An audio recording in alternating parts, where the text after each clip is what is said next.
tazama nchi yetu ilivyojaliwa vivutio vingi. Baraka ni deni kwetu, kuzitunza zidumu milele. Bariki nchi yetu nzuri,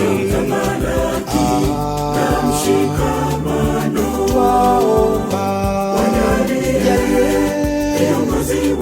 viongozi wetu hekima ya kuongoza, wape uzalendo kadhalika.